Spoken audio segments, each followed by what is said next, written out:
Hello, Virginia. How are you Good doing morning. today? I'm good. I'm All good. right. Thank you.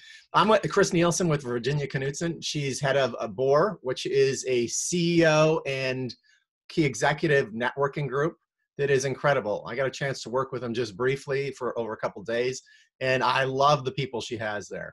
And they go deep looking at themselves and their leadership. And I love Virginia to talk, what made you start BOAR? And maybe explain a little bit about BOAR. Okay. Well, BOAR is a personal and professional development company where we have mastermind groups, and we're actually building a community of leaders that are passionate about bringing authenticity into the boardroom and personal effectiveness into their everyday lives. So we get together once a month to learn and grow and help each other, just really roll up our sleeves and help each other be the best leaders we can be, running the best companies that we can run. It really is lonely at the top. CEOs, executives, business owners don't have a lot of places they can go for honest, direct feedback from someone who doesn't have a vested interest in the outcome. So they literally get together every month, see fabulous speakers like yourself, talk about what's working, what's not working, share best practices, and just have one agenda, and that's to help each other learn and grow and be the best that they can be.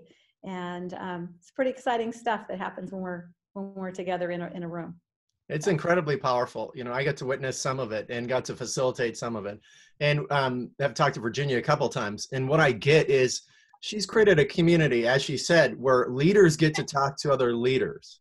And because it is lonely at the top, they get to share what works. And you don't have to go blind into it. I think the type of community that Virginia has set up is so powerful and valuable to leaders. It's incredible. I would recommend anyone in Las Vegas area, especially, to check Virginia out with this. But I would love for you to share today, what are some of the lessons you've learned in dealing with fear? Let's maybe start with yourself personally. How do you deal with fear? Fear. I heard about 15 years ago, about 15, maybe 16 years ago, someone say something to me that really, really resonated. And that was, you can't be in fear and faith at the same time. You have to choose. And I take that with either fear and faith or scarcity and abundance. Where am I putting my brain power, my time, my feelings? And it was something that was pretty powerful in just checking in with myself. And at BOAR, we're really passionate about the law of attraction and what are we attracting into our lives? What are we bringing into our space? And so if I'm in fear, I believe that I'm going to bring more things that are going to cause me fear. If I'm in faith, it's really hard for me when I'm in gratitude and I'm looking for the blessings and the abundance in life. It's hard for me to be in fear because you can't do them at the same time. So I love that. I really. think that's such a powerful thing that, when you're in faith, you don't have that fear. And something came to me with courage the other day courage really is finding something bigger than your fear. When you get in, it's easy to get into courage when you find something bigger than your fear. So I love that. And also, I'm so with you on the scarcity and abundance. That's one of my current compass questions where I ask, and oftentimes my first reaction is a scarce reaction. And then if I have the awareness, I get the choice to choose abundance in that moment. So I love that. Yeah, and what you were just saying about fear and courage. So reminding myself that courage is not the absence of fear. Courage is having the fear, identifying it, and doing it anyway. Yes. Doing the right thing anyway. And so I think a lot of people think that it's the absence of fear. It's not. I think my husband has a sign in his shop.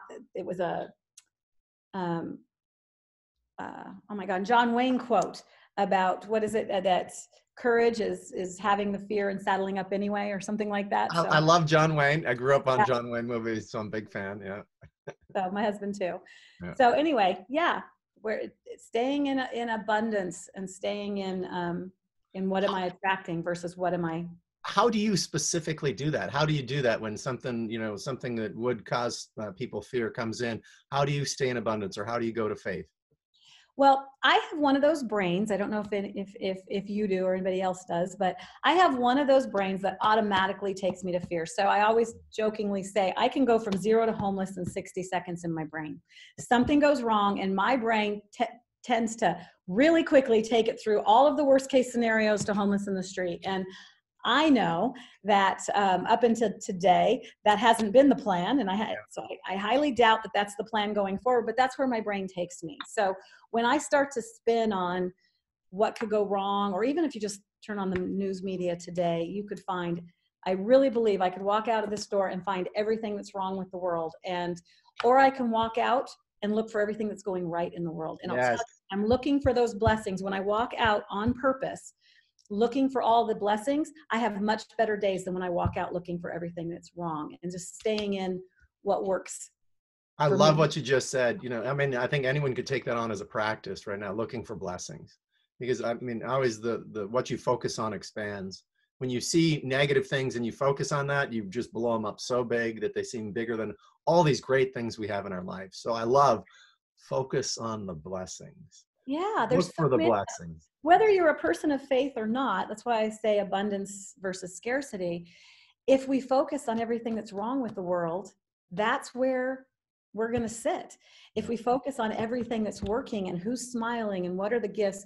One of my clients, one of my long-term clients, just said last week, he looks for the gifts in all of the adversity. So he's looking for, what are the gifts in the things that are happening in our economy today? What are the gifts in the things that were happening with people? And what are we creating out of it? And that's pretty powerful. That's an incredible mindset. You know, I'd love to, you know, meet a person like that has trained themselves. And I wonder how they got there. Did they have a mentor that took them there? Did they have a group like yours that took them there? Because my guess is your group is helping people lower their fear significantly. When you have a person in any group that says, oh my gosh, I look for the gifts in the adversity, that's a powerful mindset. Well, and fear is very powerful, but it's not going to advance us. It's not going to have us moving forward. So how we get past that and how we do that quickly, you know, people say shift, and it's not always easy, but it's so possible. Staying in fear is definitely, I believe, a choice. It really is. And I have to get myself to a place where I can choose differently. And how did you get that? Or how did you have the awareness? And even any of these angles, please take, or how do you help your people that you work with and facilitate meetings, sales meetings, leadership meetings? How do you take them from knowing that's a choice? Well, we're very big on emotional intelligence on the EQ side. And we feel that knowing who I am, who you are, and how to adapt, you know, to be able to communicate, coach, lead, mentor, there's a big part of it. So the first thing is self-awareness. So I was sharing with you, what do I do when I'm 0 to 60, you know, 0 to homeless in 60 seconds? And I have a process that I've learned over the years is, how do I get that shift to happen faster? If something bad happened, I used to be able to, you know, 15, 20 years ago, be able to sit in it for a week, you know, of being upset. Now I can usually shift, you know, sometimes within minutes. And for me, it's a 4-step process. The first thing I do is, whatever my fear is when I'm going there, is one, is it real? Yes. So is it real, or is it something I'm making up? And if the answer is yes, look, maybe this is real. Maybe you said something to me, or you gave me a dirty look, whatever it is. Yes, it's real. It happened. The second question is, what is the evidence in front of me right now that my beliefs around it are real? Oh, yeah, I love that. Because as humans, I believe that we form a belief, and then we gather evidence to be right about that belief. So I have to check in. Okay, this happened. What is the evidence that my beliefs around it are real? Those two will usually knock it out, because usually I have beliefs around it that I have not confirmed. I haven't asked the question. I haven't dug deeper. And then let's say those two are real. Then number 3, is there anything I can do in this moment to move the needle forward on this situation? If the answer is yes, I do it. If the answer is no, there's nothing I can do right now to move this forward, then I go to my 4th step. And my 4th step works every time. And that is, I go into service to someone else. If I can focus on anyone else, whether it's my husband, whether it's one of my clients, whether it's playing with my grandchildren, if I can get into service focusing on anybody else besides me, that will usually bring me right out of it. I heard somebody say many years ago, my mind is not a safe place to go in alone. When I've heard a version of that too. Yes. yeah, when I'm in that spinning place, it's not a good place for me. So if I go through my first 3, which will usually, I'd say 80% of the time, knock it out, then I go into service. I'll go play, like I said, with my grandkids. I'll go spend time with someone else. And as soon as I can focus on others, then, and I'm off my own, I'm out of my own head, then I'm good to go. So that usually can have me, like I said, shift out of it within minutes, if not an hour. But I don't sit in things for long periods of time anymore. I love that. And I think that's an incredible recipe. And I use much of that as well. The is it real? I typically don't go 0 to 60 into it, but actually that can be a positive. It means you go, if you can live with the worst case scenario. And that's one of the things I do with people that aren't so wrapped up in fear. They have to have some ability to breathe deep, at least, not the people that are living right in deep in that fear. But if they can go into the worst case scenario and live with that, that gives them like a ground that they can just jump off of and just drop their fears. And even if you can't live with it, go there. I don't, again, it's not good for me to stay there, but that's where I go. Right. But it is a good motivator for me to say, oh no, we're not going to do that. So let's shift. Instead of sit there and think about how frightening that's going to be, how tough that's going to be. No, I'd rather focus on what can I do? What actions can I take? What can I start attracting into my life? Whether it's journaling, meditating, but doing the things, I know the things that I should be doing to keep myself mentally, physically, and spiritually healthy. And I can't be the leader I want to be for anybody else until I do that for me. So when I start getting tied in fear, when I start going there, usually if I think about, am I following my daily practices to stay mentally, physically, and spiritually healthy? I can usually find a breakdown there too. So that's the next thing I look at is first I get out of whatever, I shift out of it. And then I take a look at, am I doing the things that I need to do to be the best version of myself? And those are the things that we talk about in our groups is, are you doing all of the things that you need to personally do to be your best version? I love that. So how often with your leaders? Well, let me first go back and just point again at the wisdom of what you just shared. When you get in action, it diminishes fear significantly, whatever kind of action. And I'm with you too. Once you put the focus outside yourself, the fear lives in here. So once you put, like you said, if you get in service of someone else, I found the fear for me just disappears too. It goes away. And then sometimes you have the clarity to actually think, because fear so narrows our vision. But when we have the clarity to think, solutions are sometimes right in front of us that we can to get out of that. But I love also what you said. You need the awareness. And I would love for you to touch on how you help leaders find that awareness. Well, by asking a lot of questions.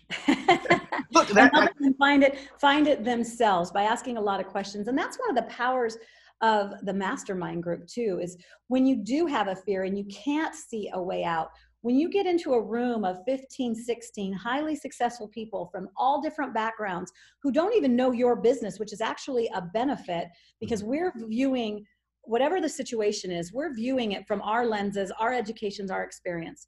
You bring in a coach or someone like me, and now we've doubled the possibilities of seeing a solution. But when you sit in the room of 15, 16 highly successful people from different areas, you open the possibilities. They're going to see things from outside the lens and bring in a creativity that's magical. It literally is magical. And that's just something that I've learned. And I've been part of mastermind groups for 16 years.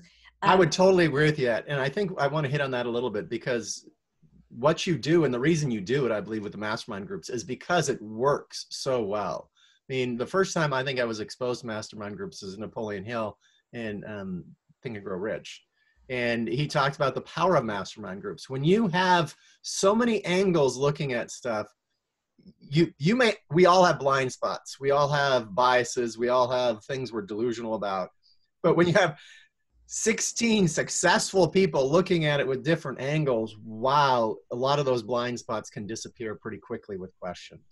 Yeah, absolutely. And you have 16 people that are there to hold you accountable for doing and being who you say you want to be. Oh, so kind of a twofold. These are the people that are going to tell you honestly how you're showing up and call you on it if you're not showing up in a way you said you wanted to show up.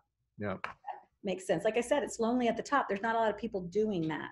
So it's a powerful experience. And in today's world, with everything that's going on in the economy and in business, and us not knowing what the new normal is going to look like, it's even more important today to be challenging each other on how are we going to be more agile, more cutting edge. How are we going to survive the turmoil of today? And some magical things are happening. There are people that are going to find that are going to come out of this better and stronger.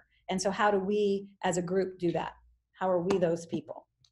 I love that. And I mean, so I highly recommend mastermind groups, and I highly recommend groups that are led by amazing people like yourself. So what would you say, learning from all these, your own experience as a leader? I mean, because you run companies, you run this particular company, you work with leaders all the time. What have you seen some of their best practices in helping others drop their fears?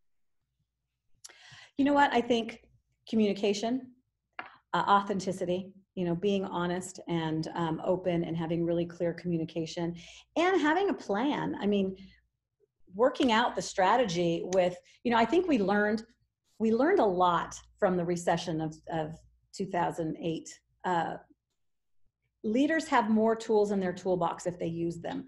So really talking to each other, working out a scenario and having a plan, I think, for different cases is a big one. And communicating to their people, not sugarcoating, not, you want to be honest, but you also want to share what the plan is and how you're going to get there and get people on the bus. I think sometimes leaders make the mistake of either sugarcoating it and not being honest, or not communicating at all. And so then, like I said before, we'll make up our own story. So whether that story is in fear or abundance, it's going to be up to the individual. So as a leader, we need to create the abundance story and, create the saga that they can all jump on board and be part of the solution. I love what you just shared, and I think there's some incredible wisdom in that. And I was listening to, I'm from just almost a lesson from Disneyland. I went with a group of friends in, I think it was December, and they use the dark so much at Disneyland, just something really cheap to do. Turn everything dark because it's the unknown that boosts the level of fear. And what you talked about with increasing the communication with your people, if you're not communicating with your people in fearful times, they're making up answers. They're filling in the blank with wherever their mind goes. Yeah.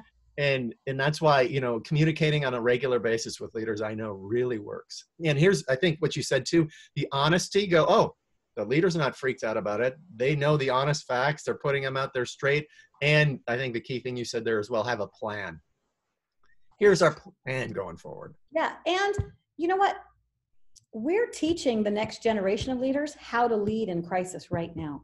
So really being cognizant of how we're showing up, how we're communicating. And like I said before, if we don't create the story, they will. So create the story that you want to happen. Attract that, create the story, get them on board, and then have them help you make it happen, as opposed to letting them create the story.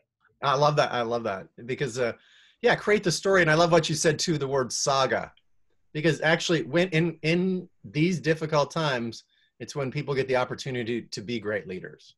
Sometimes you don't see someone that is a great leader in times that are really good, but this is not only create great leader. I mean, not only be great leaders, but start to create great leaders. I'm very passionate about this next generation coming up, the millennials that are coming, that are in the workforce now and just starting leaderships, and the generation underneath that. We're teaching them how to lead. So let's teach them how to be great leaders in a crisis, because there will be another crisis. Oh, absolutely. And thank you for saying that, because, I was actually inspired to this kind of mission by a friend, not a friend of mine, but a friend introduced me. Tiamo David Torrey introduced me to Sean Stevenson. And I don't know if you know him. He was born with, I think his bones would break easily. And he was a very small guy that had to live in a wheelchair most of his life, but he was an inspirational speaker and he lived full out. And he spoke all over the world and was happy and excited. And his goal was to help rid the world of insecurity, insecure people. And what I get is underlying insecurity is fear. And my goal, part of my goal and mission in this, in creating Breaking Up with Fear and other things I do in speaking, was help leaders drop some of their fears and help their people drop some of their fears. Because when we're in fear, our vision closes, we say and do things that we regret. So he was a really incredible inspiration to me, even though I think I only met him 3 or 4 times. Just an amazing human being. So I want to help leaders become less fearful or are better able to deal with those fears. And that's my mission. And I know you're already doing it. You're already living it. You've seen other leaders do it.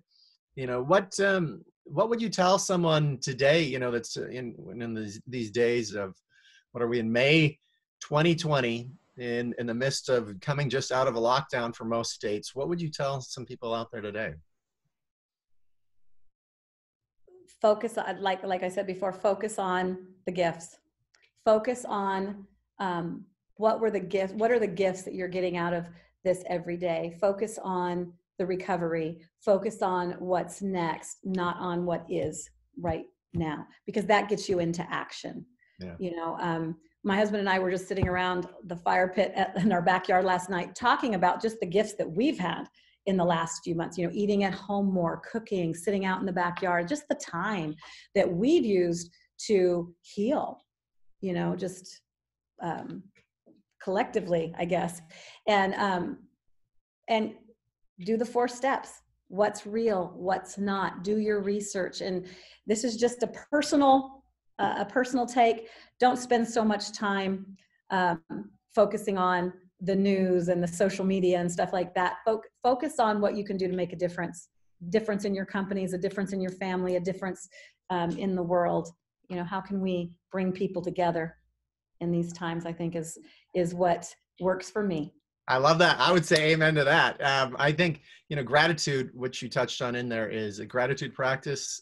I have one that's pretty regular, and I recommend it to anyone. It's taken me out of fear. It's made me see the world in a more positive place, and lucky and blessed for all that I have and been given, even in these difficult times, and blessed to be with you here. Is there any final thoughts you would add? Because I love what you just said. And can we come together? Can we help each other? And that's one of the best ways I found for myself, if I'm ever in fear, to get out of fear myself, is helping others. And I think the best way to do that is to just always try to come from love. You know, someone said to me a couple weeks ago too, something I really loved, and that is always assume positive intent and check in on our come from. So now you're saying now even more lessons. That's my ending parting way. That is a wonderful thing. And I would doubly, triply, 10 times what Virginia just said about coming from love. Yeah, it's just a gift to be able to do that for other people and ourselves. So thank you, Virginia, for taking this time. I hope lots of people watch this and put these things in practice. It can make a difference. I know what Virginia said has made a difference in my life in various ways. So I hope it makes a difference in your life. Well, thank you, Chris, for having me. And if you have not booked him as a speaker, he's fabulous. We've had him out for our groups, and just thank you for taking the time. Thank you so much, Virginia. You are awesome. Thanks. So are you.